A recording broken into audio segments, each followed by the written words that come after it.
Добро утро отново. Невероятната Иштар е гост на предаването тази сутрин. Всички познавате песните и след малко ще се досетите и за един от големите хитове, но това, което с любопитство сигурно не знаете, е историята на нейния живот. Родена в Израел, баба е известна народна певица, баща и също е музикант. Оказва се, че тя, дори докато отбива задължителната редовна военна служба в Израел, не спира да пее. По-късно отива за малко в Австралия, решава да отиде да си напазарува, да мине през Париж.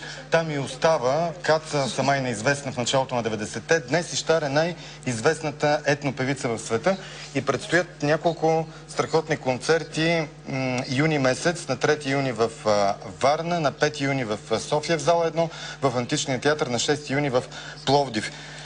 Едноименната месопотамска богиня на плодородието се казва Иштар, защото истинското име е друго, но тя е така популярна за всички ни. Добре дошла. Добро утро. Много ни е приятно, че си тук. Аз мога ли да започна разговора ни с един подарък към теб и към Мариана. Мариана Хил ни превежда в момента. Понеже идваш често в България, казваш, че харесваш София, след 9 април се надявам да дойдеш при следващото си посещение през юни месец на много по-красиво и много по-чисто място. Ще почистим София. А след това и цяла България. Наистина ли смяташ, че София прилича на Париж? Това е любима град. Защото ние ще чистим. Не съм имала достатъчно време да разгледам много, но има нещо в архитектурата на сградите, което наистина ни напомня на Париж. Напомня. Добре, много вълнуваща история на твоя живот. Някога вярвала ли сте, че ще стигнете до тук? Наистина ви представят като най-известната етнопевица в света. Иштар мисли на френски, брои на иврит и пише на английски. И такава визитка видях.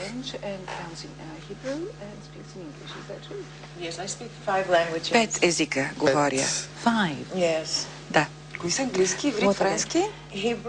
Иврит, английски, френски, египетски и марокански. И музиката е един страхотен микс от всичко това. Музиката е микс от много инструменти. Моите инструменти са всъщност моя глас и езиците, на които пея. Къде ги научихте тези езици? Защото, може би, отговаряйки на този въпрос, ще направим една кратка разходка из вашия живот. Родена съм в Израел, израснала съм в Израел.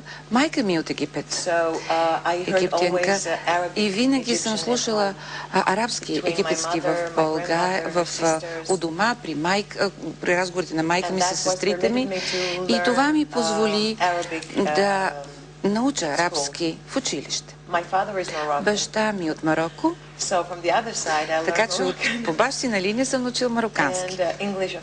И разбира се, английски в училище, а френски, родителите ми говориха между си на френски, но не беше достатъчно. Така че когато пристигнах в Париж, знаех може би 4-5 думи. А наистина ли за съвсем малко е трябвало да минете през Париж и да заминете на някъде? След казармата пътувах много, имах приятели в Австралия, отидох в Австралия, когато исках да се прибера обратно в Израел, за да продължа музикалната си кариера с моята група. Спях в Париж, да понапазарувам, и това пазаруване продължава 19 години вече. Казармата, това звучи много екзотично за българската публика. Жените колко служат в армията в Израел и как им се отразява? Оръжие носите ли? Да, в казармата, да. Всички граждани, като навършат 18 годишна възраст, са длъжни да постъпят в казармата, освен ако нямам някакви съображения, ако сте много религиозни или сте омъжена. За мен казармата ме направи по-отговорна за това, което върша. Бях без мама, без татко, нямаше кой да се грижи да ме закриля. И е вярно, че когато кажем казармата, всичките имаме така на оръжие, война, но аз имах късмет. Най-напред, защото по мое време, слава Богу, нямаше война и научих много неща. Да уважава мнението на другите, за това, че няма разлика между бедни и богати, слаби, силни, всички сме еднакви. И тази система на колективно съществуване е много важна. Има ли съпротива в Израел срещу тази задължителна казарма? В България имаше много сериозна такава. Доскоро по 2 години мъжете само в България. По-малко накрая беше. Накрая беше по-малко, но няма значение. Но имаше една съпротива и със страхотно желание беше посрещната идея да се отмени задължителната казарма. Израел е много малка държава. За съжаление, тя е заобиколена от много врагове, които се надяват да... Но ние пък се надяваме да има мир. И мъжете, разбира се, те са изпращани на фронта, ако има война или нападение. А ние, жените, сме в тила, така да се каже. Ние сме в офисите, ние преподаваме, поправяме разни неща, но ние на война не излизаме. Кое ви изстреля на върха най-вече? Труда и упоритостта, таланта, късмета? Как мислите? Again, What shot you to the top of your career? Is it talent or is it... I hope it's talent. Надявам се таланта да е. Баба ви е била народна певица. Тя ли отключи въобще любовта ви към музиката, към пеенето?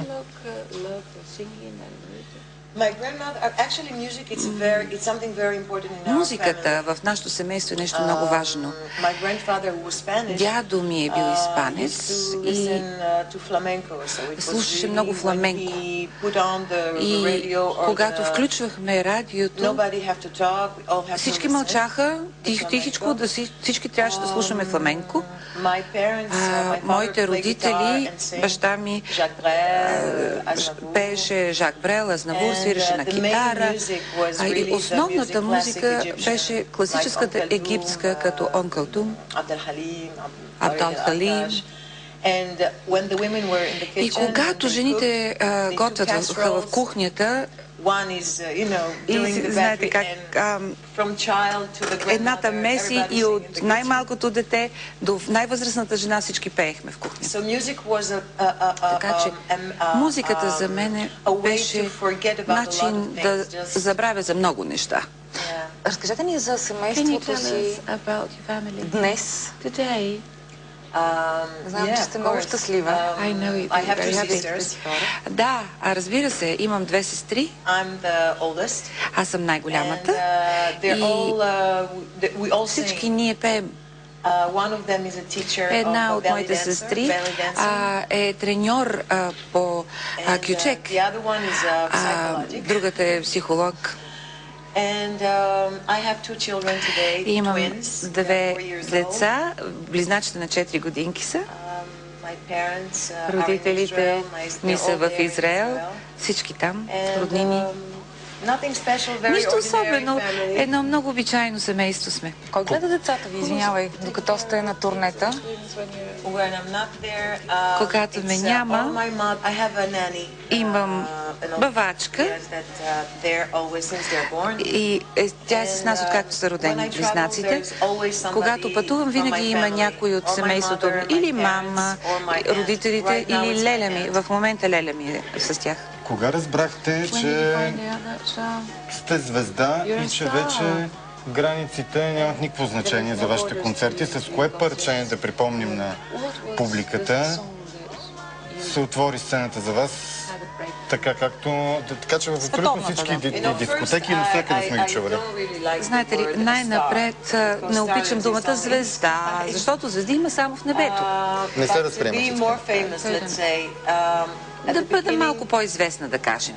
В началото пяла съм от 15 годишна и винаги имах усещането, че един ден нещо ще се случи. Не знам точно как да го обясня. Не знаех къде и кога ще стане това, но когато влязох в студиото и изпях Алабина с партньора от Ром, се пеех на арабски и се чудех, кой пък това ще слуша сега арабски? И го направих, естествено, за да получа хонорара съответно за прослушването в студиото. От този момент нататък имаше една експлозия, която аз не очаквах. Но сте си вярвали винаги, че предстои нещо голямо да се случи с вас? Откакто бях дете, имах такива представи за бъдещето си.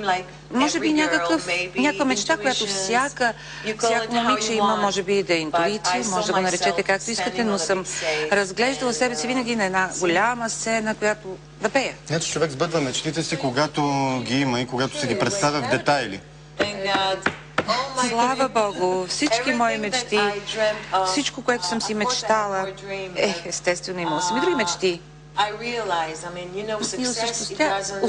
Човек установява, че успеха не е в парите, не е в славата, а е за усещането, чувството, което имаш, когато си успешен. И стигнах до този успех, защото прекосих границите на религията и на културата, на различните култури. Събирам хора от различно потекло, различни хора. Правя го, защото съм израсла и възпитана да уважавам различното от другия. И всички хора, които ми харесват музиката, знаят това. И посланието ми е разбирано. Това е мир и любов. И това е универсално послание. Другата голяма любов в живота ви, вашите деца те пеят ли?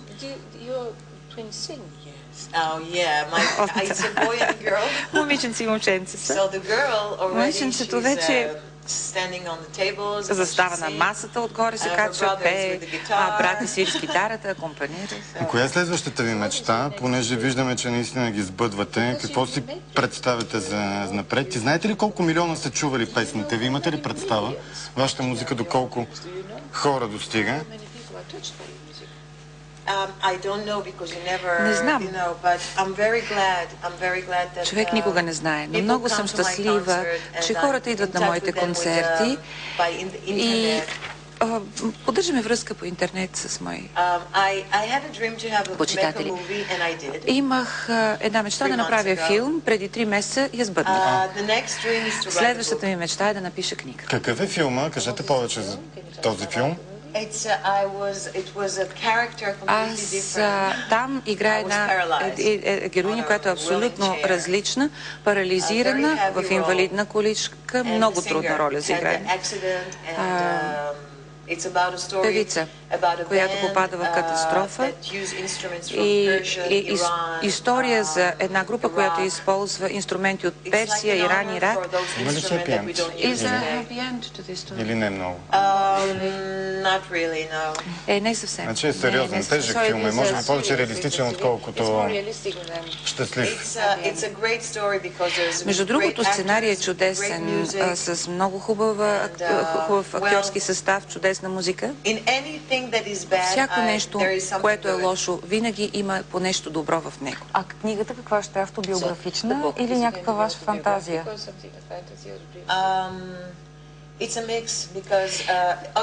Смесица е.